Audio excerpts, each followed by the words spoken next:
സങ്കീർത്തനങ്ങൾ അദ്ധ്യായം 41. എളിയവനെ ആദരിക്കുന്നവൻ ഭാഗ്യവാൻ. അനർത്ഥ ദിവസത്തിൽ യഹോവ അവനെ വിടുവിക്കും. യഹോവ അവനെ കാത്തു ജീവനോടെ പാലിക്കും. അവൻ ഭൂമിയിൽ ഭാഗ്യവാനായിരിക്കും. അവൻ്റെ ശത്രുക്കളുടെ ഇഷ്ടത്തിന് നീ അവനെ ഏൽപ്പിക്കുകയില്ല. യഹോവ അവനെ രോഗശയ്യയിൽ താങ്ങും. ദീനത്തിൽ നീ അവൻ്റെ കിടക്ക എല്ലാം മാറ്റിവിരിക്കുന്നു.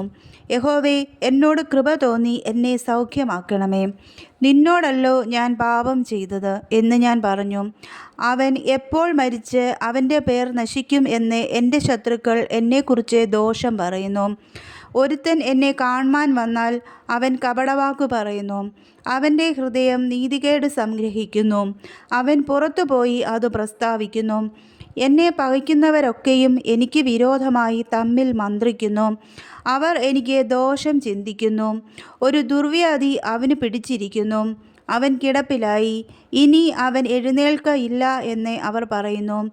ഞാൻ വിശ്വസിച്ചവനും എൻ്റെ അപ്പം തിന്നവനുമായ എൻ്റെ പ്രാണസ്നേഹിതൻ പോലും എൻ്റെ നേരെ കുതികാൽ ഉയർത്തിയിരിക്കുന്നു.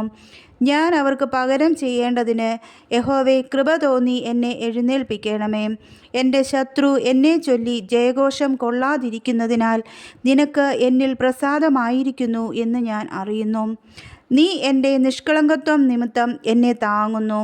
നിൻ്റെ മുമ്പിൽ എന്നേക്കും എന്നെ നിർത്തിക്കൊള്ളുന്നു. ഇസ്രായേലിൻ്റെ ദൈവമായ യഹോവ എന്നും എന്നേക്കും വാഴ്ത്തപ്പെടുമാറാകട്ടെ. ആമേൻ, ആമേൻ.